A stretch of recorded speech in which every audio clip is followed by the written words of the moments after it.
Hi, everyone, and welcome to the Launch Network. This is Carmine Danisco, your host for today's show of the Inventor's Launchpad. I love the show. I love the guests that we have on, the things we talk about. It's pretty cool. I have a gentleman with me who is an inventor. He is out of the West Coast, not really West Coast, the Arizona area. His name is Ron LeKind or Lakind, I think. I was pronouncing his name or trying to pronounce his name a few times before we started recording, but we'll bring him on. We want to talk about his product, what he's doing, where he's at, and how it's going. Hey, Ron, what's up, man? Hey, Carmine, good to be with you. How are you? I'm doing good, man. I was practicing saying your last name. I still messed it up. Well, that's all right. Everyone does. You're good with that. So listen, man, thanks for jumping on the show. I know that you are an inventor. Do you have a couple products, or is it just that one single product, the Extreme Mist? I have a couple products off of the Extreme Mist. Oh, very cool. Now, I know that you are in the Arizona area, right? I'm in Scottsdale, Arizona, one of the hottest states in the, we're hitting today, I think 112. Man, it's funny. It's crazy. I see that on the news, and now I'm talking to somebody who's actually experiencing that heat. I mean, what does that feel like? It feels like a nuclear plant melting down, but you would never know it. It's hot. It's too hot to even know if it melted down. Wow. So, yeah, they always say the famous words, it's a dry heat, but dry heat is an oven, of course. Yeah, so, yeah. And I know you're in Florida and you have a wet heat, but yes. Hot is hot, and it just depends on the degree to the uncomfort level. Yeah. And personally, no offense, I'll take this dry heat over your humid heat. Yeah. Yeah, I believe it. A lot of people say that. It's just amazing to me, though, that when you talk about temperatures, when you start getting over 100, over 110, it's just, it's just unfathomable to me. But like you said, it's just heat is heat. Sometimes you got to hibernate in the house and, turn the air conditioning on. But I'll take any of the heat other than snow. Heat-related injuries and deaths are super high. It's not something to take lightly. And that leads into one of my products, actually. So yeah. Well, listen, that's what I was so interested in. Andrea Pass introduced us, and she was telling me about your product. I thought it was awesome. Your story, and it's just for all of us inventors out here. We just love to talk to people that have made it over that hump. They've made the product, even if they sold only one.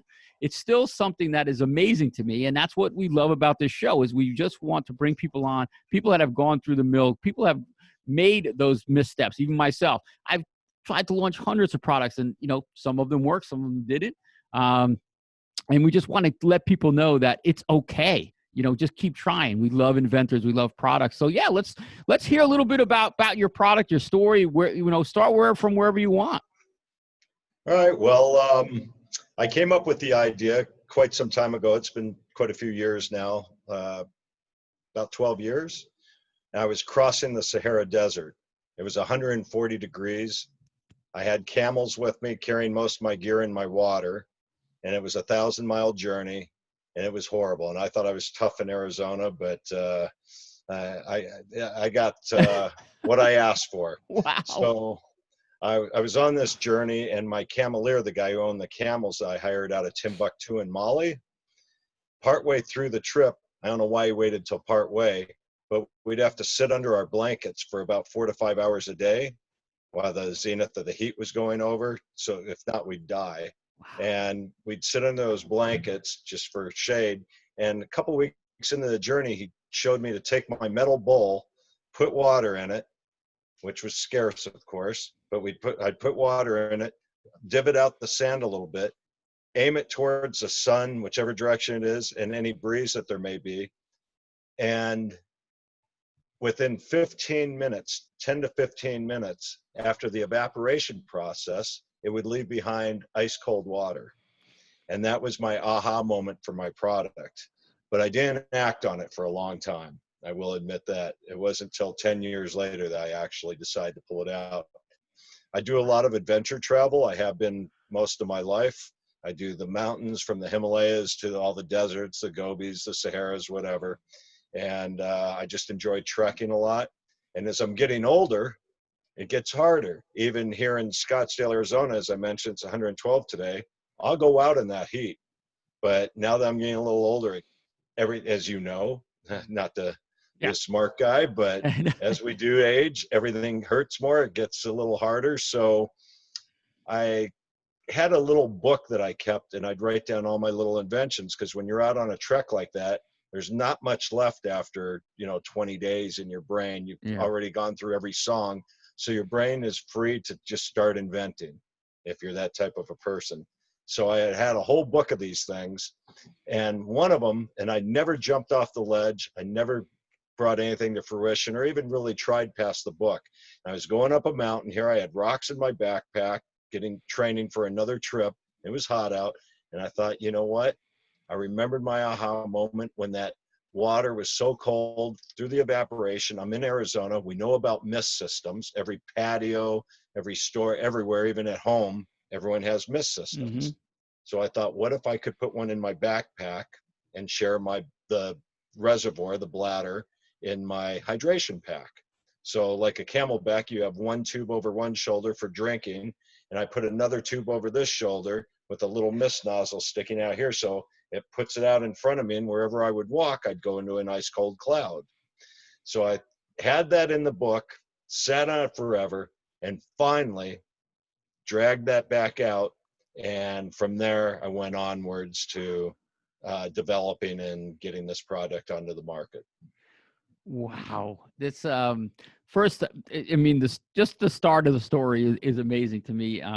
Doing these extreme um trips and travel. But back up, how does the water, and again if it's some scientific thing, how does the water become cool or cold? It's a physics thing. And just to keep it real lay terms, like on a mist system, the energy is being pushed through at a high pressure, it takes quite a bit psi. I'm pushing out 170 psi on the system that we'll get Oh, into, and I'll show you, up to 170. I have sure. multiple speeds, and it atomizes the water. And the same thing with a little different process, but when I was in the desert and put that bowl out and was having it evaporate, it's a natural heat exchange. The heat transfers off and it leaves the cold behind. So we're doing the same type of thing with a mist system. So Wow. it's basically a nature's heat transfer. That's cool. That is cool. But yeah, it's funny is all of us inventor type people, I find when I'm out either exercising or doing something, I always come up with the best ideas. So I'm glad that you were writing them down, because I've had ideas, and then when I get back after exercise, I'm like, I had a great idea. What was that? Well, that's your dream state too. At night, you wake up with it. And if you don't have that pen next to you, forget it. It goes away. So you have to write them down. That's step number one. Write everything down. Whether you're going to act on it or not, it may be a dumb idea. It doesn't matter. Write it down. I probably have 50 dumb ideas, at least in that book. But I think I have about 5 good ones still in there besides this. So one of these days, I'm going to go back to that. But here's the process. The hardest part, I think, for an inventor is doing that first leap. And it's taking it off that paper and acting on it. And that's the number one thing that I can think of. And that's what held me up all the time. I had a million excuses why not to do something. And if you can take that first leap and actually take it off the paper, put it on a napkin, whatever you can, and start drawing out what you think you want, and then go from there. But if you don't do that, it's going to be like the lottery saying, you can't win if you don't play. Hmm. So you got to play. You got to get it out and try it. That's the number one rule, I think. Yeah. So I mean, and you've always, after you put that in there, again, I have 20 ideas in a book or even on my desk, but there's always those, like you said, those one or two that really catch your eye. Why was this the one out of some of the other ones? Because I was getting old and miserable. So I thought that, okay, this might cool me down a little bit. Wow. Again, being in Arizona, mother of invention, the whole thing. So give it a shot. Yeah. So it was a challenge to get it done. The engineering wasn't too easy to get something light enough, small enough, ergonomically fitting into the pack. So when I first started out, I put my hands in prayer And I decided that's exactly what I wanted, like a pumpkin seed shape, and about the size. I knew it had to be large enough to put some electronics and stuff into it. So this is why I went to the engineer with my hands in prayer. And I said, I want to get it as close to this as I can. Well, it doesn't always work out that way. There's form versus function, as we know. And I was going for the form at that time. I came close. I'll show you real quick. I Yeah. know this is what it ended up looking like. Not quite my hand in prayer or pumpkin seed, more the size of my cell phone, just 2 inches thick. So, but the engineers at that point couldn't take the parts that I had, which I gave them. I said, here's what I want in here. And they just told me it wasn't possible to do this. So I had to pray a different way. Pray that it was going to work. That's something that all of us inventors struggle with, is taking our idea, which we think we've thought everything through, we think it's going to be perfect the way we have thought it out, and going to someone else who has never heard or talked or seen this idea, and when they want to change it around a little bit, it's kind of like they're saying that our ideas aren't good, and I'm glad that you were able to take that emotion out and know that it could be changed. Well, I'm not an engineer, I'm not an expert, right? So I have to depend on those guys. And when he showed me this just won't fit into that shape, the pump and stuff inside of it, I just have to bow down to his decision at that point. So at the same time, when I went to the engineer, I also started scanning around, actually just a little before I went to the engineer, because that starts costing some money. Of course, I got on the Google search patent searches and looked around to see if there was anything even close to it. Pardon me. And then when I felt that I was pretty clear on that, then I went ahead and hired a patent attorney to do the real patent searches, because I wasn't going to leave my fate to myself doing that. I mean, there's people that are professionals in every aspect of your way along this journey of putting this together. And I'm not a jack of all trades for sure. I may be a jack of all trades, but definitely master of none. So you got to get the masters involved. At least I did, to make sure that I was going in the right direction. Yeah. Oh, I totally agree with you. It's one thing we want to be involved in these things, but all of us, we need to know what we don't know. And I think that, just by you saying that, that you think that knowing these things really has helped your success in getting the product done, because there are some people, and it's okay. There's some inventors out there that believe they have to do it all themselves. Yeah, and I get that. I really do. I understand it, especially from a monetary standpoint. But don't walk over the dollar to pick up that shiny quarter. That shiny quarter is very alluring in the sunlight, but you might step over the dollar. And I think that it's just prudent to get some experts on it. I mean, some people are experts at everything, and God bless them on that. But I know my limitations for sure. I need help on lots of things. No, I agree. Well, while you were traversing this path, how long did it take you to really, from getting it out of the book and starting to getting a finished product? I was pretty quick on it. I did it in under a year. Oh, yeah. Yeah. That's not bad. I mean, because I'm just from what you showed, it looks like it's packaged nice. Looks like a great product. Well, I have to admit, last summer was really the first big launch. And now, of course, in the wintertime with a cooling product, it's ice to Alaskans. So I had the winter to rethink a lot of it. So I've already come out with my generation 2. Good. So within 1 year, basically, if you count last summer, this summer, I changed a lot of it up and came with a Gen 2. My investor, which is something we didn't talk about, but he's not too happy with me every time I reinvent something. That means new molds, new electronics, new this, new that. So they keep trying to, Ron, quit inventing. Let's Yeah. just get the product out there. But, it's your baby. And I made this for me, to be honest. Yeah. Made the product for me.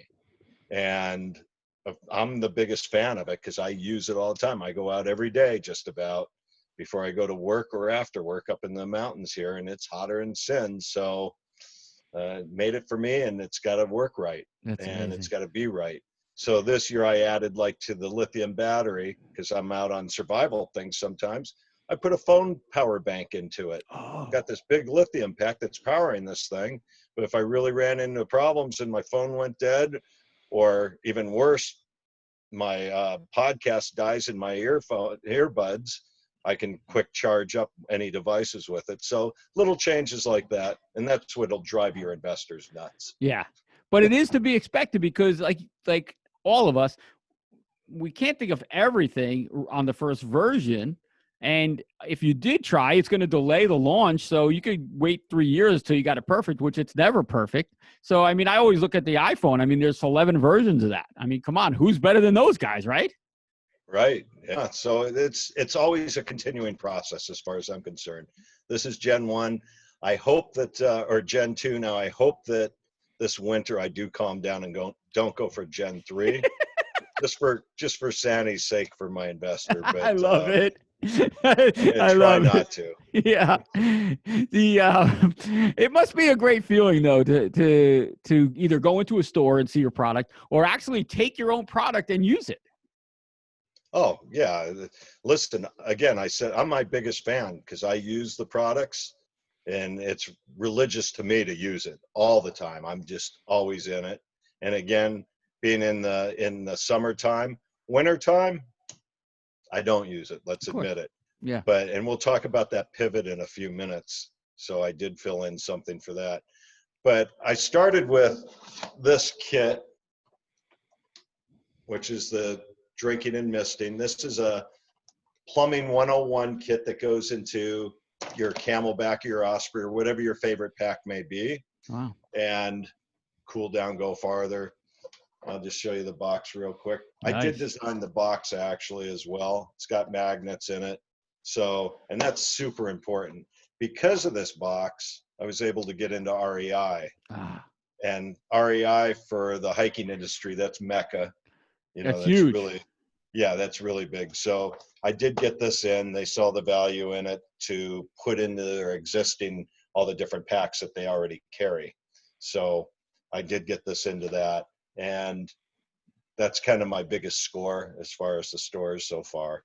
But now we're on some of the other ones too, some of the campers worlds and things like that. But yeah, REI was Mecca. So I started with this one. And then because this one, you have to put it together in your own pack, I decided, which did not upset my investor. At that point, I decided to go ahead and make my own pack. Ah, now you're And talking. this one, we call it a jaw pack, just add water. So you can see there's the I love it. Extremist portable cooling system. Okay, so instead of plumbing 101, everything is set up here. Here's the drink hose, here's the mist nozzle, and everything's adjustable all the way around. And then I also have on this, kind of interesting, a wireless remote control that controls the speeds. So I can Wow, control look at the that. output of the cold mist. So when I'm walking, wherever I walk to now, I'm walking right into this cold mist. And I'm also breathing it in. So I'm cooling from inside and out. And again, all off a little wireless remote control. So I can keep that in my pocket or keep it attached to the pack. And to design this pack, I'm going to be honest with you. I looked at every pack out there. This is a runner's pack. It's very lightweight with 2 liters in it. The whole thing weighs 6 pounds. Wow. And I pretty much, I'm going to say the nasty word, I plagiarized pretty much all my favorite packs Yeah. and took the best part out of this one, the best part out of this one, and put it all together with a few of my own things. So now I have the just add water pack. And then lots of other little things came along, like here's a little portable shower head. You just detach the mist nozzle here, put this in, I can clean my dishes, clean game, clean myself, take a quick shower, whatever I Oh need, my clean God. equipment off. So that came along. Then I thought, you know what? let's add this to it. So this is 4 nozzles on a 16-foot line, and it's trimmable. Everything's directional, and everything is on quick disconnect, so it's trimmed to fit. And I air condition. I have the world's first air conditioned tent. So when I go camping, even when I'm up in the Himalaya, when I'm up in high altitude, if I land a camp too early, which happens frequently, it's too hot to get into the tent. Oh. So I clip this on it. As long as I have a little better water source nearby where I can get some water, then I actually can air condition my tent. So the next product was to put that in with the pump and everything into its own box. And this is my quad misting system. And you can see for campers on the front here, I put it on golf carts, on side-by-sides, that's my Razor right here. And there I am in the tent with it on. So I just keep coming up, as I mentioned earlier, I'm not done inventing by a long shot. And then this is a new patent that I have going. I couldn't believe this one wasn't done yet. We're patent pending. We'll see if we get awarded this one. It's just a standard 2-bottle fanny pack, nothing special about it. But on all my backpacks, there's a joining zipper, and I can zip this on or off for either standalone, or if I'm going out on a longer journey and misting, I can carry extra water or electrolyte in here and zip it on or off. And when I zip it on, it transfers that minor 6 pounds off my shoulders to my hips, about 70% of it. So it redistributes the weight, and it's way more comfortable to wear that way if I'm on a longer hike. So we keep coming up with, there's more. Yeah. I'm not even going to bore you with the rest of it, but lots of ancillary products. So that's kept me busy, and I haven't gone back to my book lately to try to pull out a new invention. No, don't do it. I keep coming up with these. So, well, what's great is that you are a user of the invention. So when someone gets and buys your product, they can feel comfortable knowing that this was really made for them. I mean, and it's going to work. Yeah, of course, most people don't know me, but I do have statements on the boxes and things. I do put myself on it. I put my signature on it. So hopefully as the business grows and people like yourself have me on their shows and things, then people will start to know that they could feel comfortable with the operation of it. And of course, then you go into the big magic thing, which is messaging. That is far, I think the rest of it was easy compared to that. Yeah. That's where it really gets very complicated between your Facebook's ads and your Google clicks and your pay to click, and it just really becomes expensive. And if you don't know what you're doing, it becomes really expensive. Yeah. And no doubt about I it. definitely am in that learning curve right now. I can tell you that. And sometimes if you're like me, you don't want to really learn it. You like, just get somebody to do this. I just like to make things, right? And that's true. And I do hire that out. I now have an in-house team, small team, but a lot of that I still hire outside agencies for. Yeah. Like you said, sometimes it's better to get people that are laser focused. This is what they do. They're pros. And obviously it takes a little vetting to get the right people. Which means you have to know something about it. That's true. To vet it. And I have gone through a couple different agencies already that were not shining. And I believe that part of it was my fault for not understanding early on, keeping them on with looking at the data and being able to grind that data down and drill down on it. And if you can do a little bit of that, or at least have someone that you know that you trust that can do that, because a lot of these agencies and things, you're just another person within the agency for the most part. Yeah. And they get paid whether it works or not. That's right. That's right. And they don't, it's not one of those things where, they build it up over time and show you everything's working. They just, if they're just after a few bucks, it comes out pretty quick. They usually get only about a month or two. And somebody like you right away knows, this isn't working. Right. So to bring the story kind of full circle, during the COVID, we yeah, everybody's, I mean, it's so devastating to the country, to the world, everything that's going on. And with the unemployment at 40 million in the US, and I don't have to go into it. Yeah. Everybody knows. I don't have to tell you the story. But where I'm sitting right now, I'm looking out the window and I see my gym across the parking lot. And this was just before the mandatory shutdowns. It was about a week before, and I depend on that gym because I go hiking.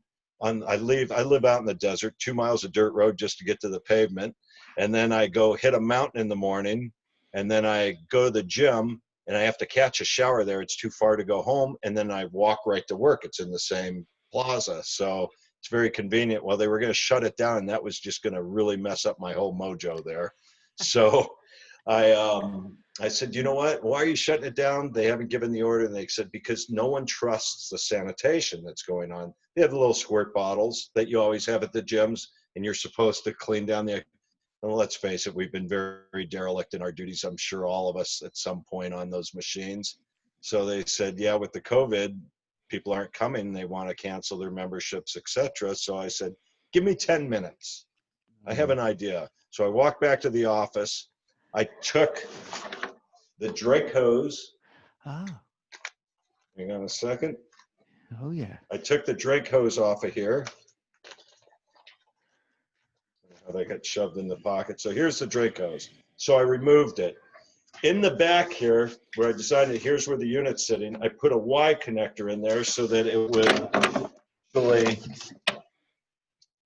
Y off or T off, if you will, the Drake hose from the mist hose. So I took that off. I put a plug in it, plugged off that Y so nothing would come out of that side. And I took the mist hose that was at chest height, and I added arm's length to it, a much longer one. And now I put on this. So now I have the most comfortable in the world personal sanitizing delivery system. I love So it.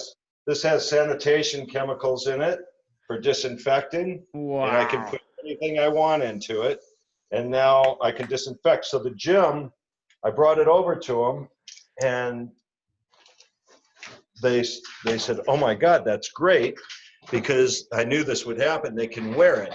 So not only do they get the benefit of getting in every nook and cranny with that fine mist, even in the knurling and the bars, they could also be wearing it the whole time. It's comfortable. Instead of like, there are these big backpacks, you might have seen them with the big jugs, 4-gallon jugs. And so now restaurants, gyms, anyone where they have to continue to keep cleaning all the time, they can wear it without fatigue on them because it's so lightweight and comfortable. It's a running pack. Yeah. So now we turned it into a disinfecting coronavirus killing machine. Fighting machine. But the And people so feel better just seeing them with it. just seeing it. So we actually made these up.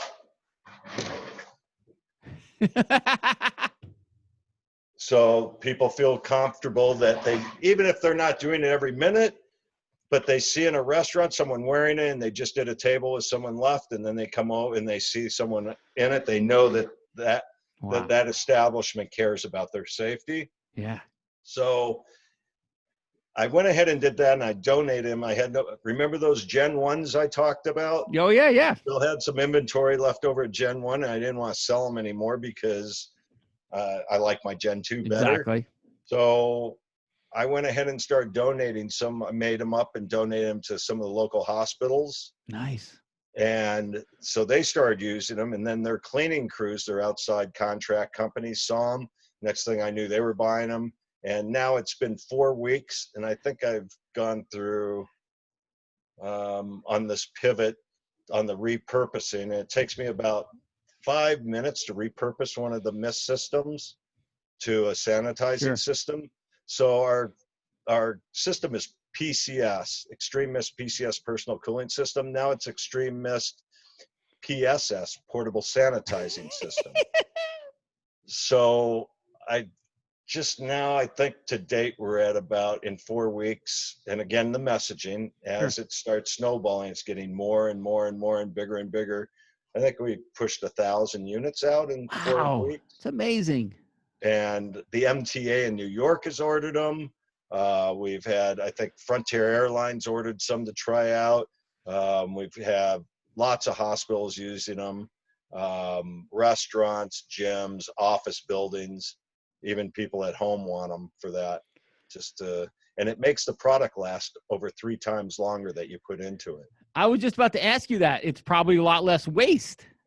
Yes, it is. So you get at least 65% when you're on the highest speed of the full atomization.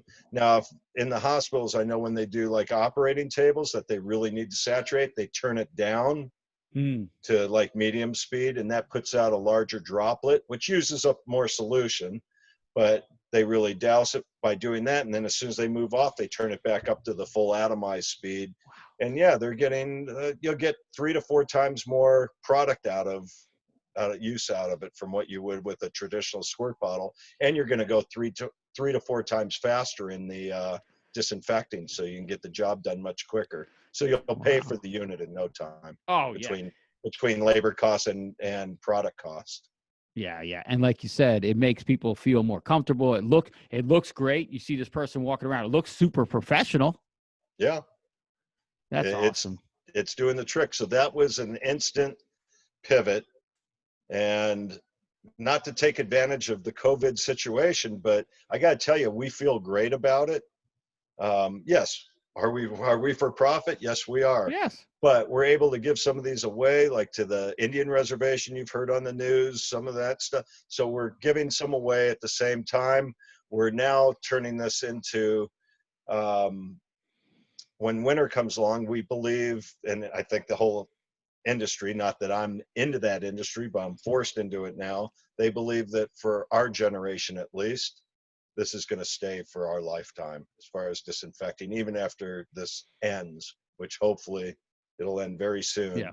But we're still going to be disinfecting. So now my winters, I don't have to try to sell ice to Alaskans anymore, because I have this for the winter time as well as summer. Mm-hmm.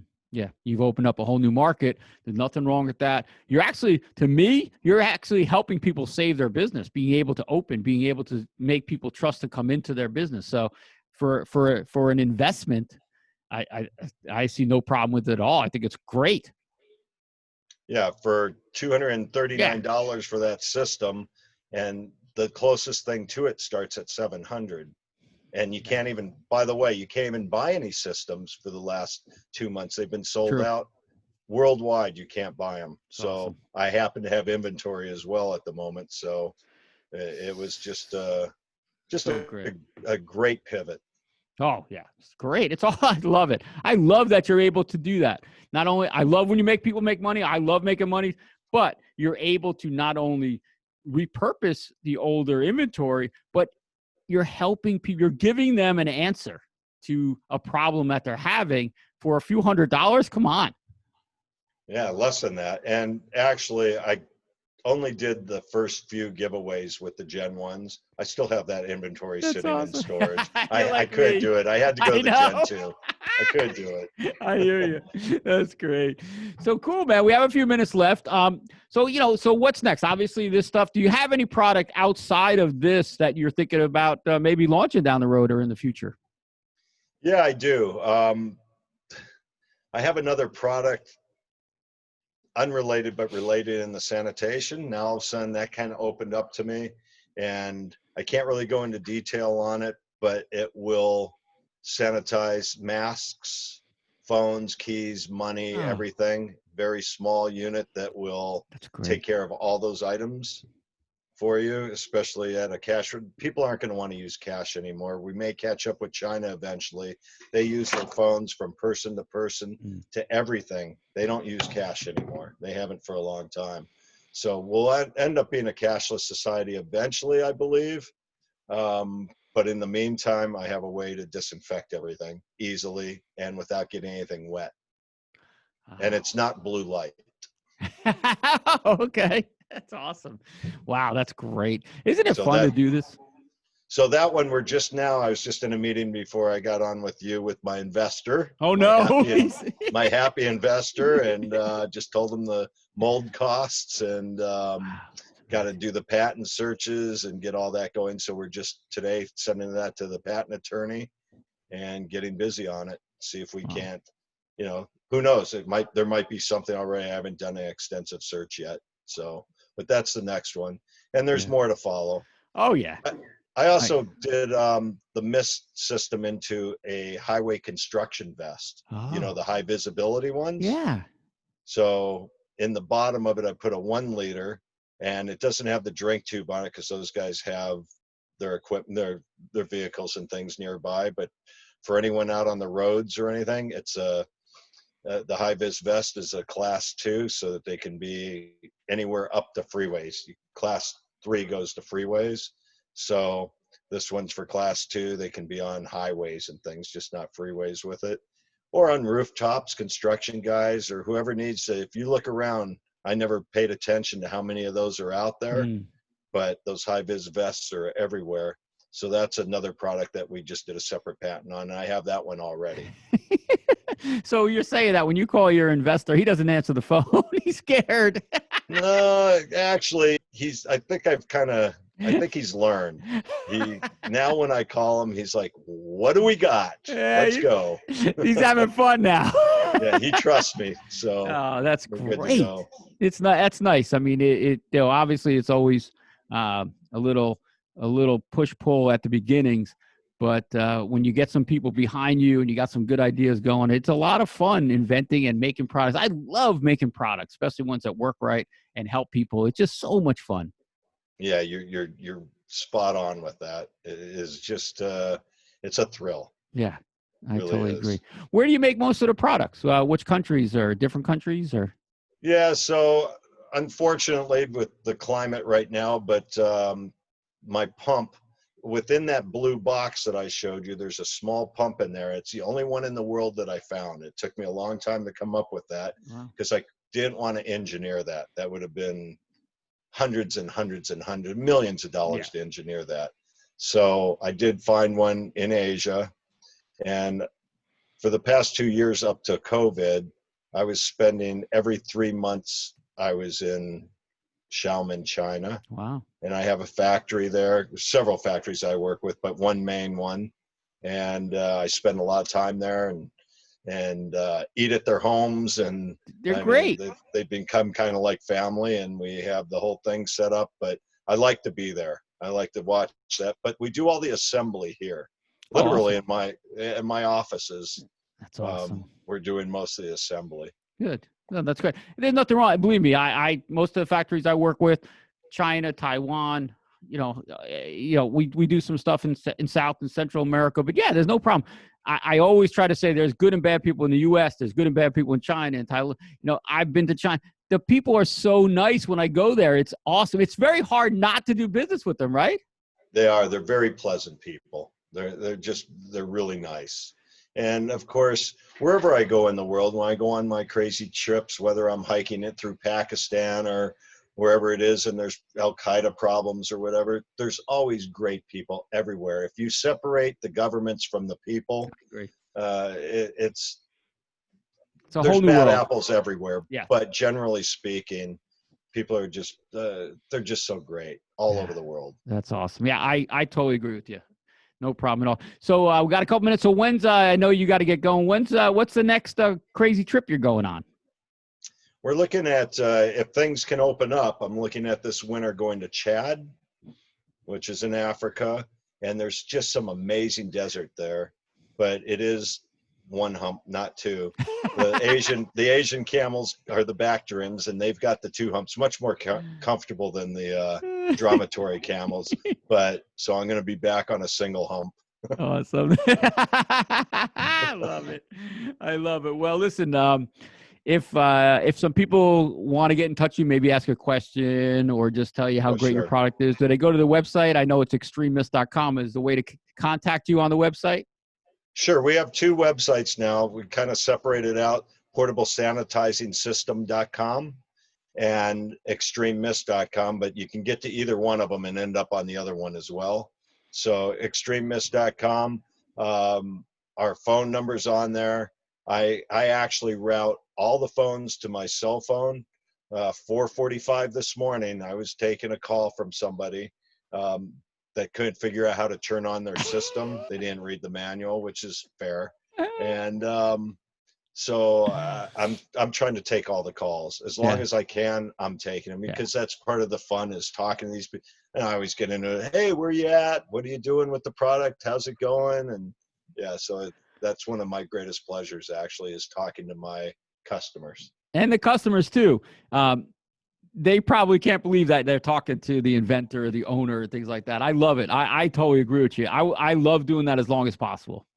Yeah, it's a thrill. So how long I can keep it up, I don't know, but I'm going to try. As long as I'm at this small scale still, I can do it. Yeah, I totally agree. Yeah, at some point, and then you might get a few here and there, but yeah, I totally agree with you. Well, listen, Ron, it has been awesome talking to you. I would love to invite you back on maybe when you're going to have a new launch for a product or your next version, whatever. I would love to talk to you and see how things are going, down the road, or maybe after you get back from Chad, either way. Yeah, I would love to come back on the show. It's been a lot of fun and a great interview. Thank you. Walk me through this. It was perfect. And anytime. Love to come back. Awesome. Very cool. Well, listen, all you listeners and viewers out there, go on out to extremist.com. Check it out. This is a serious product but it's a serious product, but almost anyone can use it, even if you're a walker. Or, obviously you want to use it for sanitizing, but the product and quality is awesome. I'm going through the website and I just can't believe the quality and how great this product is. So go ahead and check it out. One last word. Oh, yeah, of course. Go ahead. That's Highway, my dog. You notice the mister on his collar. Love it. Even my dog has one. Now you did it. All these dog lovers and pet lovers, now you're in trouble. Yeah, just some saddlebags and a bottle of water in one side and the pump in the other and put it on his collar. And as he walks, it goes underneath and cools where they cool from their bellies. And there you have it. Wow. And we've all seen it. I've had heartbroken riding my bike and seeing people with a dog on the side of the road. You could see they're overheating. It's heartbreaking. Stopping and giving them water. So, yeah, that's a whole nother story that I would love to stop and talk to you about because that's really cool. So we have a law in my city, never over 90. And even that's too much, but they're not allowed to take them on the trails when it hits 90. Yeah. Or they can get in big trouble for it here. Yeah, and they should. Yeah, that's not fun. Its dog doesn't want to do that. No, they don't. I mean, that ground is a lot hotter than the air is. I can tell you that from the Sahara.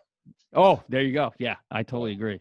So, all right. Well, you guys heard that. So check them out, extremist.com. If you could, please go on out to Google Play or iTunes or wherever you listen to your podcast. I would love to get a review, a rating. We could really use the help. And for myself, Carmen Didisco, for Mr. Ron LaKinda, we thank you for listening, and we'll catch you next time on Inventor's Launchpad. You all take care.